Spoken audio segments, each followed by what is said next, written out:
जय हिंद साथियों। तो सबसे पहले आप सभी को 26 जनवरी यानी कि गणतंत्र दिवस की हार्दिक बधाइयां।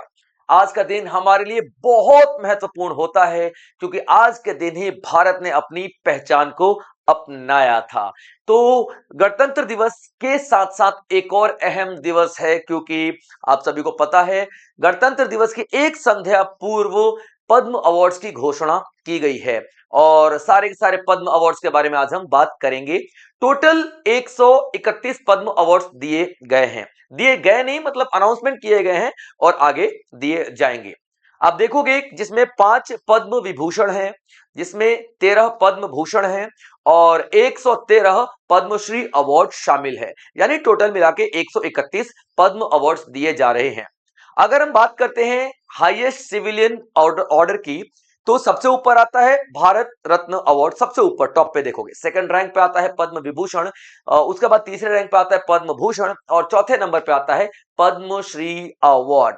और ये उन व्यक्तियों को दिया जाता है जो हमारे समाज निर्माण में, हमारे राष्ट्र निर्माण में अपना बेहतरीन या फिर महत्वपूर्ण योगदान देते हैं। ठीक है बच्चों, तो चलिए शुरुआत करें। और जितने भी साथी दोस्त एस्पिरेंट प्लेटफॉर्म पे नए हैं, सब्सक्राइब जरूर कर लीजिएगा बच्चों, ठीक है, क्योंकि ऐसे बेहतरीन टॉपिक्स मैं आप लोगों के लिए लेकर के आता रहूंगा जहां हम बात करेंगे खास तौर पे सिर्फ और सिर्फ एग्जाम ओरिएंटेड न्यूज की। तो देखिए बच्चों, ये कर दिया गया है अनाउंसमेंट। और क्यों दिया जाता है सब मैं आपको बता चुका हूं।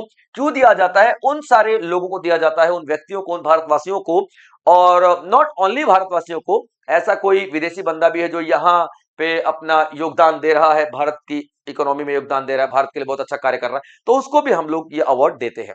जो कि ग्रास रूट लेवल पर यानी कि भारत के जड़ों को मजबूत कर रहा है, ग्रास रूट लेवल पर जो जा रहा है उसको हम ये अवार्ड देते हैं। अवार्ड आप देखोगे हेल्थ के सेक्टर में, एजुकेशन के क्षेत्र में, आर्ट, एनवायरमेंट, स्पोर्ट्स और सोशल सर्विस के क्षेत्र में दिया जाता है। ठीक है बच्चों। और इस अवार्ड की जो घोषणा पहली बार की गई थी तो 1954 में की गई थी, 1954 में। तब ये वर्ग 1, वर्ग 2 और वर्ग 3 करके जाना जाता था। वर्ग VARG, ठीक है बच्चों, VARG, वर्ग 1, वर्ग 2, वर्ग 3 करके जाना जाता था।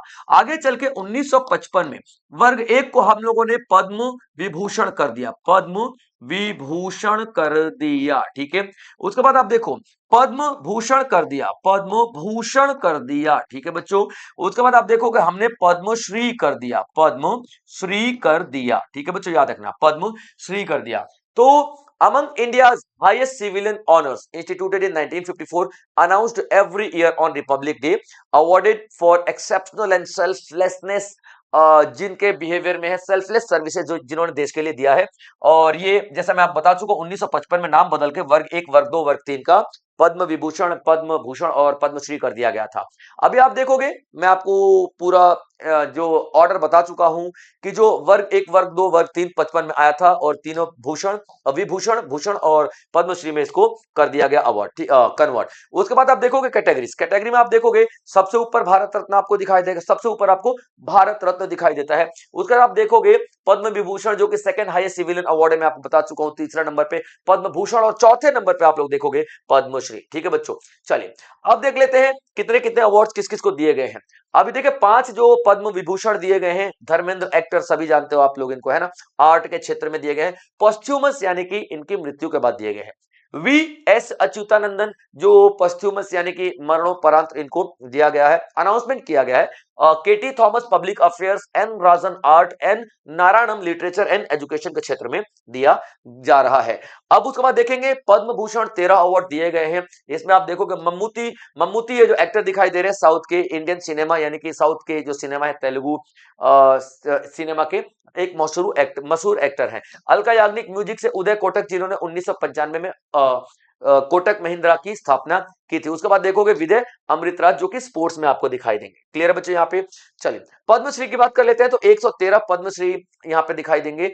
और 113 में आप देखोगे कि सोशल वर्कर को दिया जाता है, टीचर्स को, डॉक्टर्स को, ट्राइबल और रिमोट एरियाज में यानी कि जो हमारे गांव देश के पिछड़े क्षेत्र हैं उनको बेहतरीन सर्विस दी है जिस किसी ने, उसको ये अवार्ड दिया जाता है।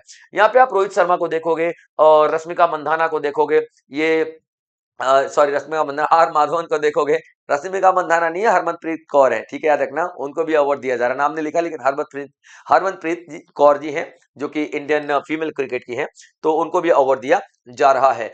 हाईएस्ट अवार्ड सबसे बड़ा देखें तो महाराष्ट्र को सबसे ज्यादा अवार्ड मिले हैं 15, तमिलनाडु को 13, उत्तर प्रदेश को 11 और वेस्ट बंगाल को 11 और केरला को 8। ये टोटल अवार्ड दिए गए हैं। ये टॉप 5 में आप लोगों को देखने के लिए मिलेंगे। अब देख लेते हैं नॉमिनेशंस और सिलेक्शन प्रोसेस क्या है। देखिए सितंबर और अक्टूबर के महीने में, सितंबर और अक्टूबर के महीने में नॉमिनेशन सरकार मंगाती है कि भैया नॉमिनेट करना शुरू कर दो और इस अवार्ड के लिए। तो आप देखोगे नॉमिनेशन पूरे देश भर से आते हैं। तो नॉमिनेशन किसके पास जाते हैं?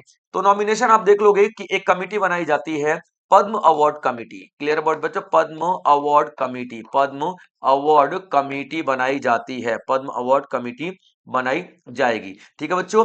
उसके बाद आप देखो पद्म अवार्ड कमिटी के जो में आप रिकमेंडेशन देखो, ये रिकमेंडेशन पद्म अवार्ड कमिटी पास करेगी किसको, और ये बनाता कौन है? तो हमारे प्रधानमंत्री बनाते हैं। अब ये जो भी अपना रिकमेंडेशन देंगे, ये किसको भेजेंगे? पीएम और राष्ट्रपति को, प्रेसिडेंट को रिकमेंडेशन जाएगी, और जो इनमें से चुने जाएंगे फाइनल लेवल पे वो राष्ट्रपति सर होंगे। वो कौन होंगे? वो राष्ट्रपति सर होंगे। ठीक है बच्चों, वो राष्ट्रपति यानी कि हमारे भारत के प्रेसिडेंट सर होंगे और उनके द्वारा यहां पर दिया जाता है। क्लियर बच्चों? तो ये आज का सेशन था। आई होप आप लोगों ने एंजॉय किया होगा और आप लोगों को सारी चीजें समझ में आ गई होंगी। इसी तरीके के और भी बेहतरीन लेक्चर्स मैं आप लोगों के लिए लेकर के आता रहूंगा। तब तक आप लोग अपने ध्यान रखेंगे बच्चों। जय हिंद।